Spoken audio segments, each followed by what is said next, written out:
Hello, and welcome to today's SHDA webinar titled Low Energy Integration and Safety. A few housekeeping items before we start the program. This webinar is being recorded and it will be made available to you on demand within the next week. You will receive a short survey following the program to give us some feedback, and we hope to hear from you. Please utilize the chat feature below during the program. If you have any questions, we will address them at the end of the session. Please help me welcome today's presenter, Jeff Dunham. He's the manager of codes and standards. He's worked for BEA for 23 years, 15 of which have been in the tech service, nearly 40 years in the door industry. He's an AADM trainer, inspector, and BOD. He's a product liability expert.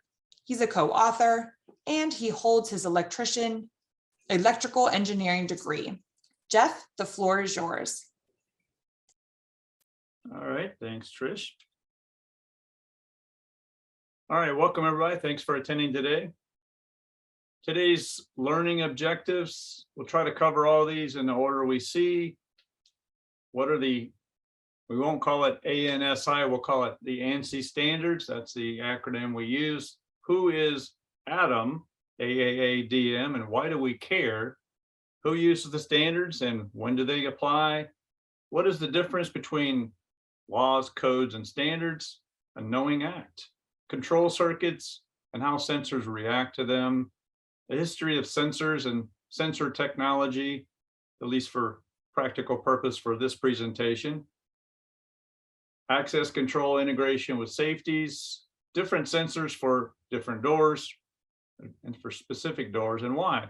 Coordinating, sequencing sensors, locks, operators. And last, what is monitoring?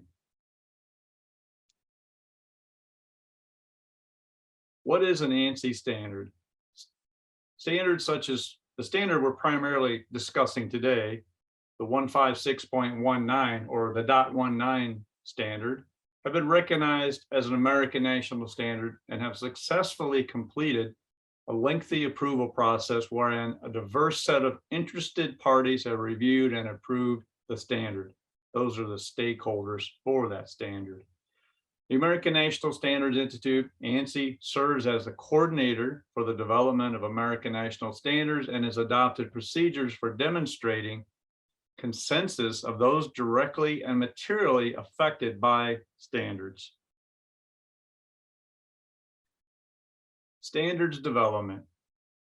ANSI facilitates the development of American national standards by accrediting the procedures of standards developing organization, or SDOs, and approving their documents as American national standards. This process serves and protects the public interest, since standard developers accredited by ANSI and the ANS they develop must meet the Institute's requirement for openness, balance, consensus, and due process, and adhere to ANSI's neutral oversight, assuring that all interested parties have an opportunity to participate in a standards development.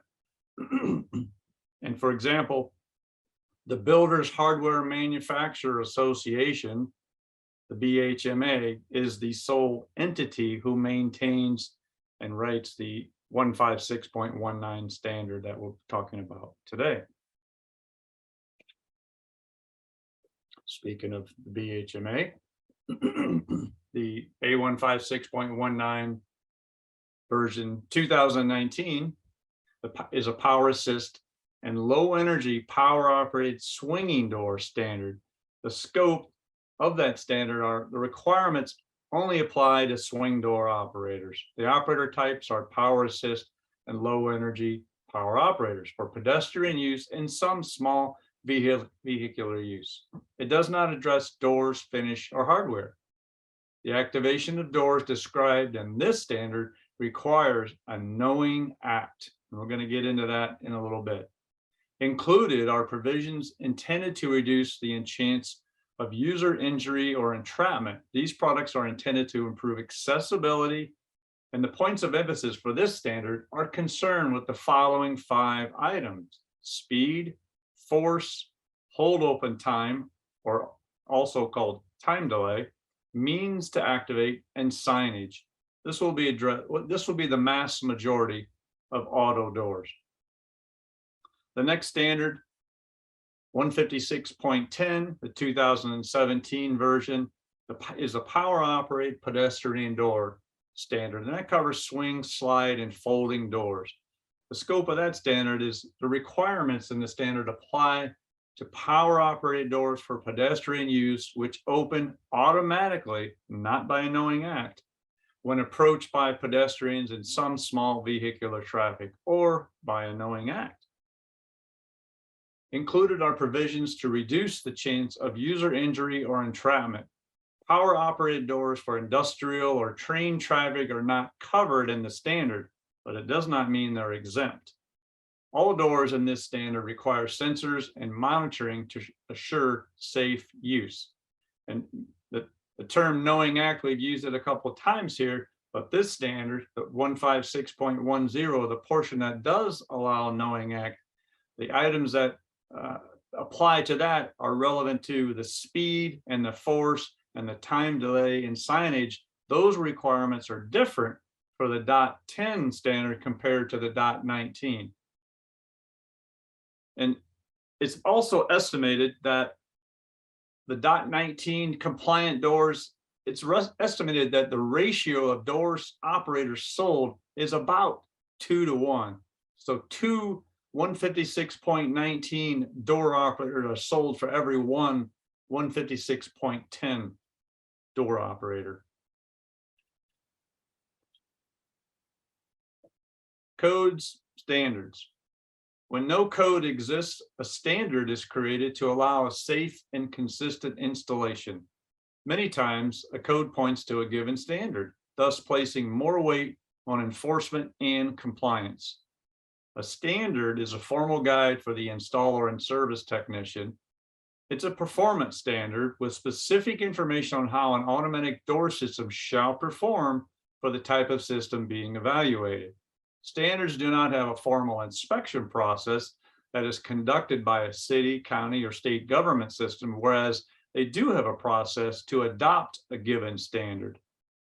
However, industry does offer a formal process to assure compliance to a safety standard via a practical field inspection. Codes. Codes are governmental standards that require a fee-based permit and often requires a review process and inspection. Codes are required by law and are required for the best interest and safety of society. A standard can become a law if referenced in the codes, or a standard could be the legally binding document if no code exists. For example, some of the cross-references that we know today is in the International Fire Code, Chapter 10. It's an example of where ANSI 156.19 or ANSI 156.10, or we haven't spoken of this standard yet, the 156.38 standard. That is a low energy sliding and folding door standard.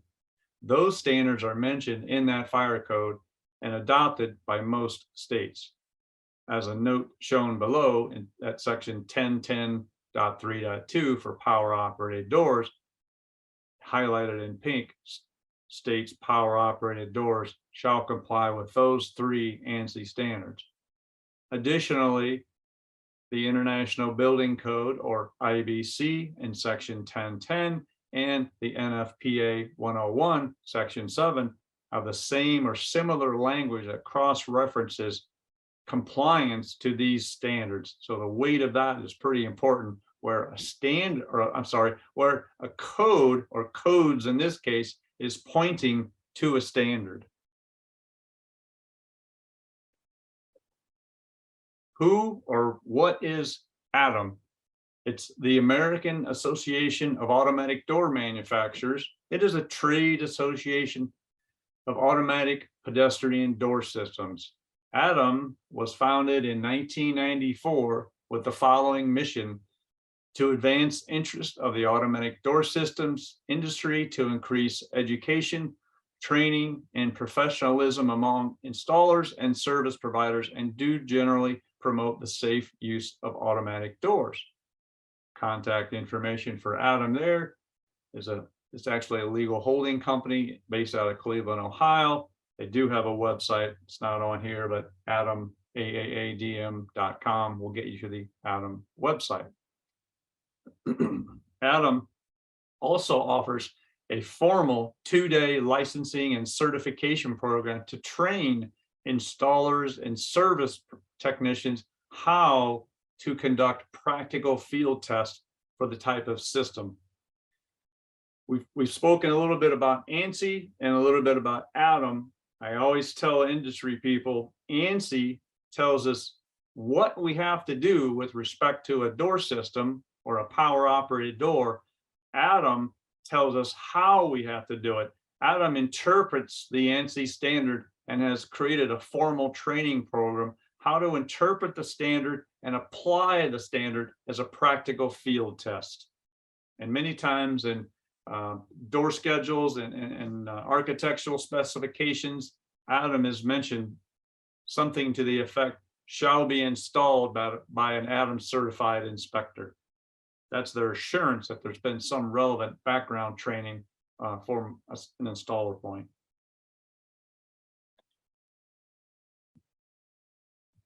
Here's a list of Adam members. Our company, BEA, number 2 on the list. Many of these companies attend regular meetings that we have for industry. ANSI 156.38 is low energy sliders and folding doors. Not very popular, but still a need, and there's an interest. Typically, interior types of doors and partitions would fall into that category. ANSI 156.19, low energy power operated doors, plus Knowing Act devices. What is a Knowing Act? From left to right, on the left side, we've got a touchless or wave to open type of switch. That's an electronic switch that has a distance component where, to ensure a Knowing Act, the standards that we've been discussing require that distance to not exceed 12 inches to comply as a Knowing Act device. If you were to install such a product and have a range of 24 inches, that would disqualify that as a Knowing Act device. And then below that are some pictures of various types of configurations of wave to open or touchless type of Knowing Act devices. Some have just a handicap logo, some have words only, some have looks like a waving or vibrating hand, some are plain. And then push plates, that's the very first type of Knowing Act device. Really, it's just a plain mechanical press plate that has a micro switch on the backside, and when you press the push plate, you're making a mechanical connection to a switch. And then we have key switches, access control, proximity readers, and keypads. They all equal what a Knowing Act could be. Or in ANSI 156.19 in section 2.4, there's another type of means of activation. It's called push-pull activation. That also complies as a Knowing Act. You can take a manual door where the user pushes or pulls a door equipped with a low energy power operator to activate a mechanism, causing the door to go through a complete cycle of automatic opening, hold open, time delay, and closing.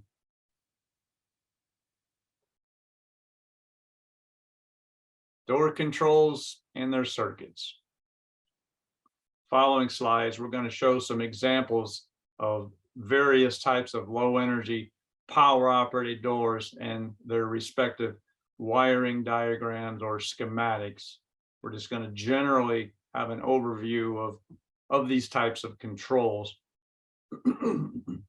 This control here, Dormicaba ED100/250, The control voltage for this type of control is 24 volts. 24 volts is being used to signal the microprocessor and the control to do something, whether it's open the door, hold the door open, recycle the door, or turn the door off. So that's the control voltage for that.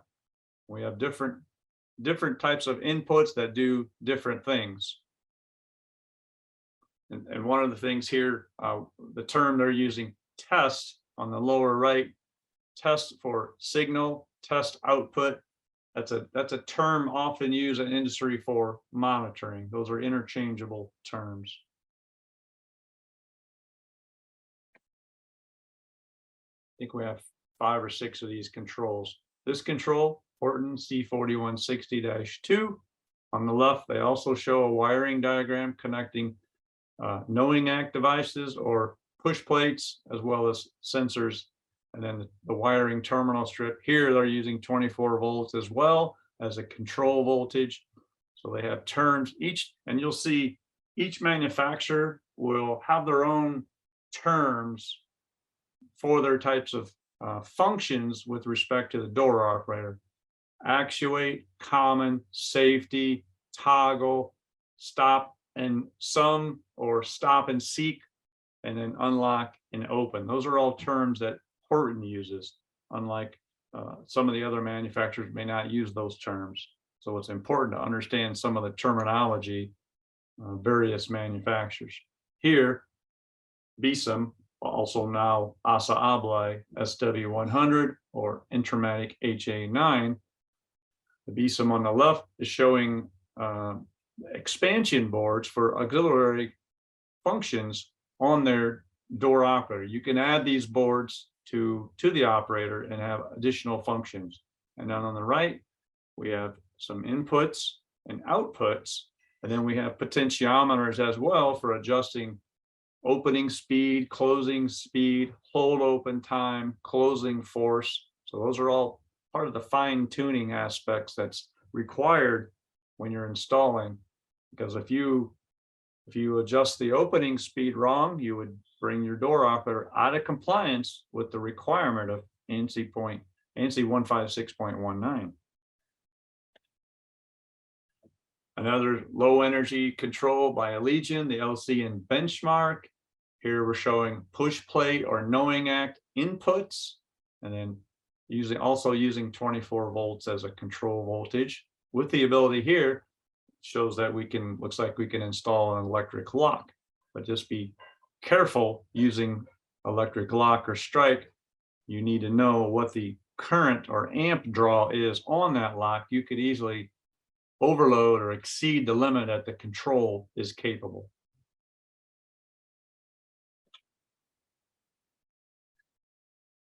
Norton 5700, also using 24 volts as a control or source voltage. Wall switches, that's another term we have for knowing act. Wall switch, push button, push plate, card reader, key switch, those are all equal to what a knowing act is. So making a momentary contact. And here we're showing, it looks like wiring a mag lock to the operator as well.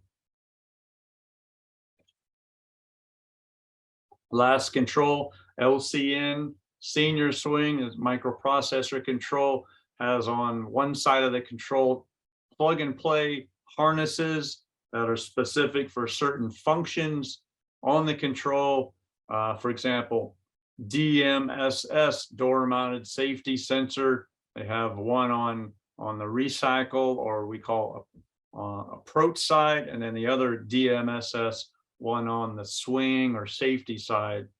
And then they have overhead presence, activate, and so forth. So those are proprietary plugs used for that type of control. And then there's some other adjustments, configurations on the control with the potentiometer and the LCD screen on the control there. Can't really see the logic board layout, power board layout on the left side, so we won't cover that. That just gives you an idea of some of the complexity of some of these microprocessor controls. Sensors, overhead presence sensor. This is a sensor That was introduced to industry in the mid 80s, late 80s, very popular for swing doors. You would likely see one of these over this overhead mounted in the center of either a single door or a pair of doors. Pretty straightforward for the wiring, and it's a active infrared presence sensor. So that means it will detect the presence of a person or a static person, a person that's not moving. Motion is not required for the sensor to cause detection. And that's a big key differentiator for swing doors, for safety of a swing door. The next generation overhead presence sensor, this was introduced in the late 90s. This has been in the industry, proven for well over 20 years.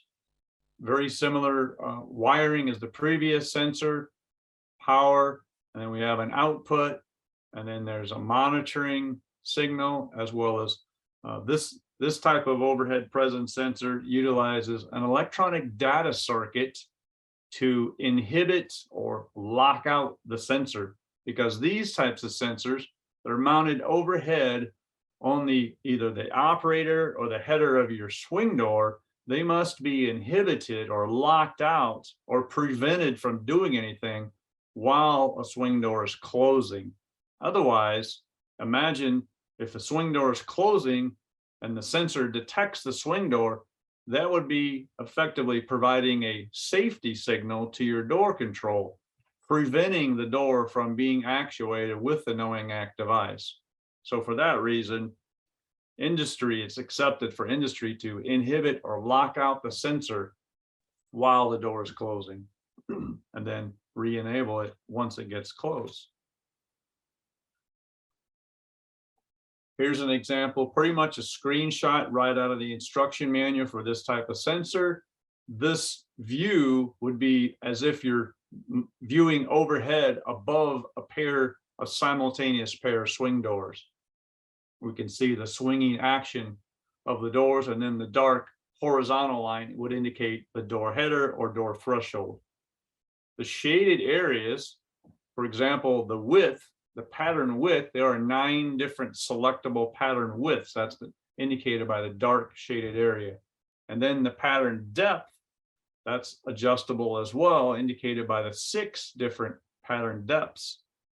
And it's important to note that this particular sensor has independent pattern settings. So for example, if we choose, just by default, that sensor will select pattern 1 for the width when the door is closed, and then when the door goes open, pattern 2 is the pattern for the door open pattern. And those are completely adjustable with a handheld remote device. And then the little dark ovals, those are the indicators or buttons that would be used on the remote to represent that's the button you need to press to select the value of the pattern, whether it's the width or the depth. Additionally, the sensitivity of that sensor is completely independently adjustable when the door is closed and while it's open. They can be different values. Sensors are not permitted to activate low energy power operated doors. A knowing act activation is only allowed to activate a low energy power operated doors. In essence, if you use any type of sensor to automatically or unknowingly activate a low energy power operated door, you will disqualify that door. And now it has to comply with the ANSI 156.10 standard. And here we're showing an example of the swing side of a door where we have door mounted sensors, an overhead presence sensor, and guide rails, which are all required for the 156.10 standard.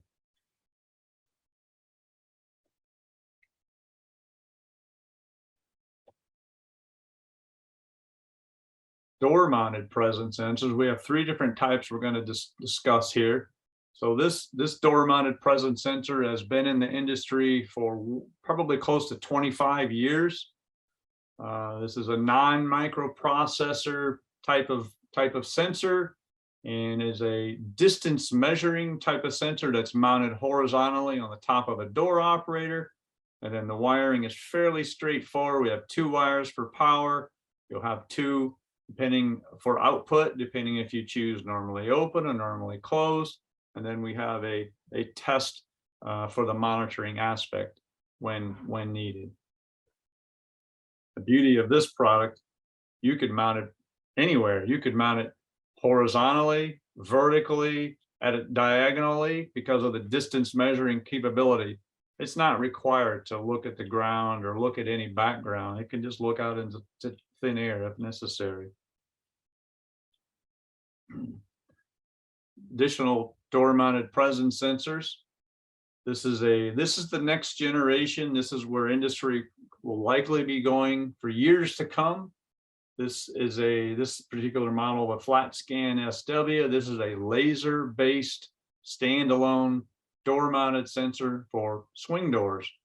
You could mount one on either side or any side of the door. And the beauty of these products, they're very fast. They're using a laser diode for detection. They have a great, really broad range. In fact, the range for that particular product is a 13-foot radius.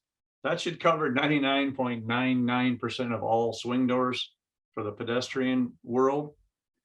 And we don't care if it's mounted where we're showing on a door. It could mount on your desktop on a horizontal plane and still function fine. We don't need a floor or a background. And the beauty of this also, because of the technology, once the sensor goes through its initial setup, it brings its detection field up off the ground. So it's hovering 4, 6, or 8 inches off the ground. And that's selectable by you, the installer. We call that the inactive zone. The inactive zone is the zone that's not active from the floor to the bottom of the sensor.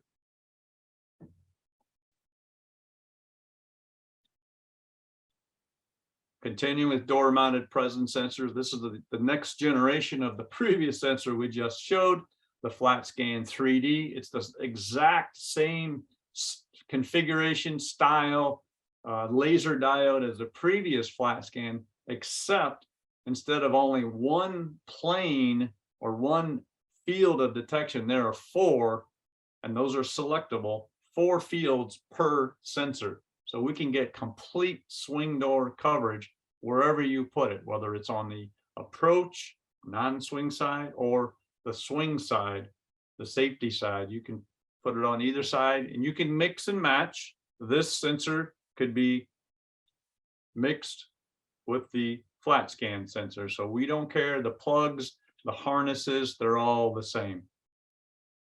And the beauty of these, the setup process, you literally, I have a video, we could push a button to launch a setup, and literally you reach out to the sensor and make a vertical hand swipe where you want the width of the zone to be. If you want it to be a few inches bigger, wider, or less than your door, or whatever your application is, wherever you swipe your hand vertically, that's going to define the detection field. It's as simple as that, because it's automating the inactive zone off the bottom of the floor. We don't need that information. The sensor will do it automatically. Coordinating, sequencing locks, sensors, and operators, and more. This is a pretty cool logic module called the BR3X here, as you can see. This is a 13-function programmable relay logic module. So when you get this product, it is nothing. You have to program it. You have to tell it what you want it to do or what you want it to be.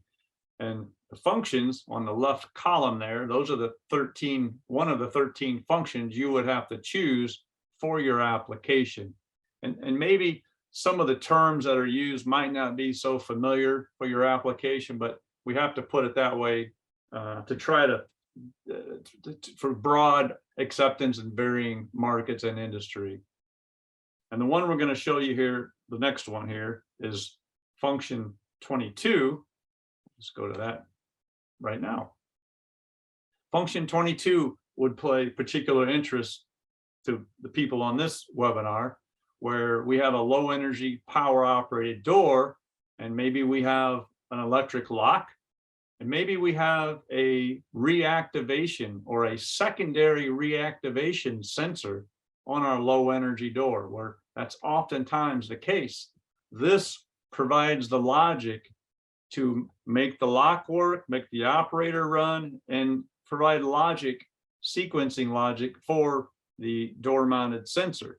So what happens if when you make your knowing act function, when you provide that input to the BR3X on function 22, what it does is it releases the lock, whether it's a mag lock or electric strike, that doesn't matter. So you release the lock, and typically a half a second later, the door operator will open, and then the door mounted sensor becomes active or enabled. And then once the door gets closed, the door mounted sensor is disabled and the lock goes back to the locked, closed lock position. And then there is some programming. So once you program it, you have to set it up or configure it as a function 22. And then there's additional settings, which we'll get into just a little bit. We'll break down some of the parameter settings. First, let's explain some of the other functions. A very common function for the BR3X is function 36. The beauty of this is it is a 3-relay sequencer with a one-shot option. What does that mean? If you give it an input, you can have 1, 2, or 3 outputs, 3 relay outputs fire either all at the same time or on a timed interval based on your selection and when you're programming. Plus, it has the one-shot function. A one-shot would be if the input is maintained, this whole timer sequence will run. So relay 1, 2, and 3 could all fire and go through their sequence, even though input 1 is maintained. The sequence begins on the make, not the break of the input.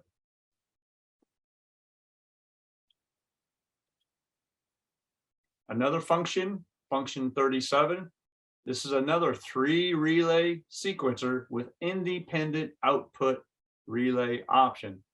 So what does that mean? If we give it an input, relay 1, 2, and 3 can fire at the same time or on a timed interval based on your selection.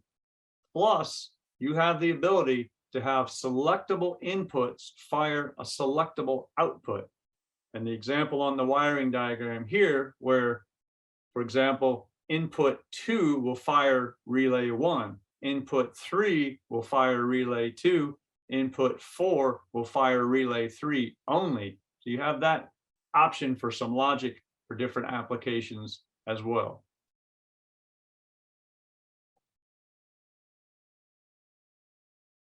Here, the BR3X function NL, which means normally locked, for a restroom function.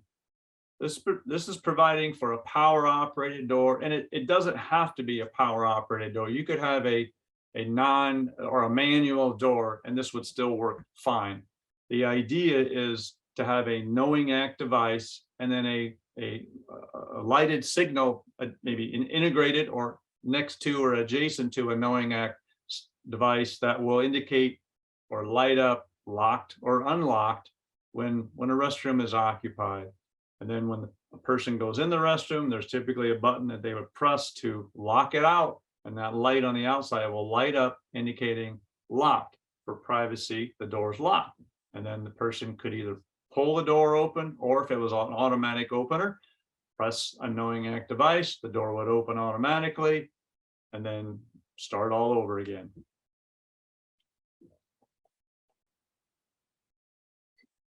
Additionally, well, here's some of the programmable functions of the normally locked NL, where the locked restroom function, input 1 will control R1 or relay 1, that's the output, that'll close and hold for the amount of hold time, or H1 time. H1 equals the hold time for relay 1. And since this is a digital product, any of the timers are 0 or nothing by default. You, the installer, must program some value to get an actual change for relay 1, 2, or 3. If H1 equals 0, relay 1 will never reverse or change based on an input. So you have to at least put 1 second minimum to cause relay 1 to change. And that's going to be true for the other inputs with respect to their associated outputs. And then lastly, using the normally locked function, a door position switch or DPS would be required to provide the information to the BR3X that, hey, the door is closed or it's not. Next, very similar, same scenario, restroom function with the BR3X, except normally unlocked, where we have an NU.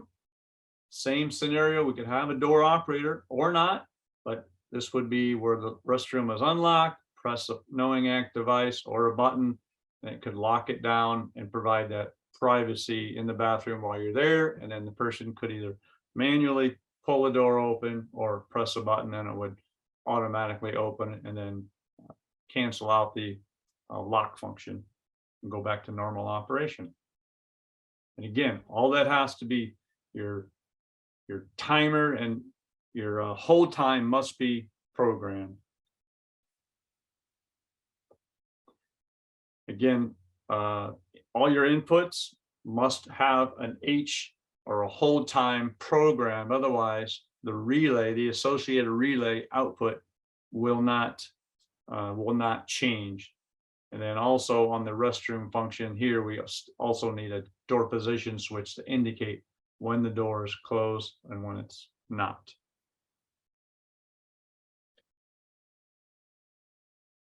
Here's a breakdown of the parameter and relay stats for the BR3X. We have 3 relays, R1, 2, and 3. They all occur during the sequence. D1 and D2, we haven't mentioned that, but that is simply a delay between relay 1 and relay 2, or a delay between relay 1 and 3. There's also a reverse logic function, and then NP, that's what you're going to get right from the factory. It's going to be nothing because it's not programmed. And the hold time for the outputs of R1 through R3, that's H1, H2, and H3.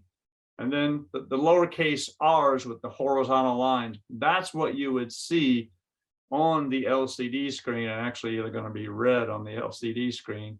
That's going to indicate which relay is active. So R1 and R2 is the first one, and then R1 and R3 is the second, or if all 3 are triggered at the same time, that's what's going to display on the LCD screen of the BR3X. Low energy takeaways. Applying sensors to low energy power operators come in many forms and require the operator control to have the proper circuit. Applications for sensors vary and offer different aspects of safety depending on client needs.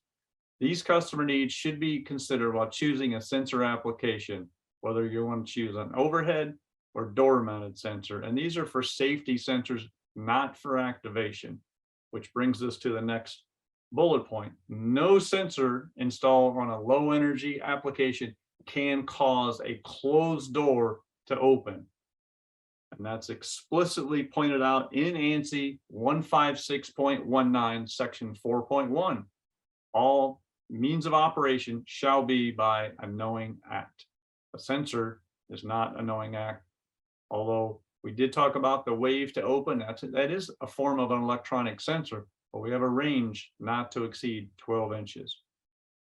And then lastly, if a specific sensor is desired and the operator control does not have the necessary circuit, or if you're unsure, you can contact the sensor manufacturer, DEA Inc. Technical Service, can be contacted for possible solutions.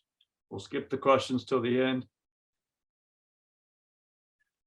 Monitoring, or test is another common slang term we use in the industry. Monitoring is divided into two primary types, and most of the time, neither is mentioned or described. So we'll try to break down what is monitoring.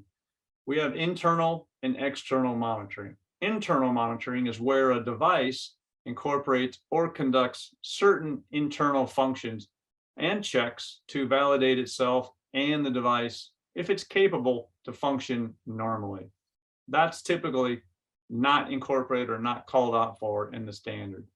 External monitoring, where a device utilizes a method to conduct an external test, such as validating the output signal of that sensor is capable to reverse or change contact, and the receiving device, which would be the door control, has received such a signal reversal.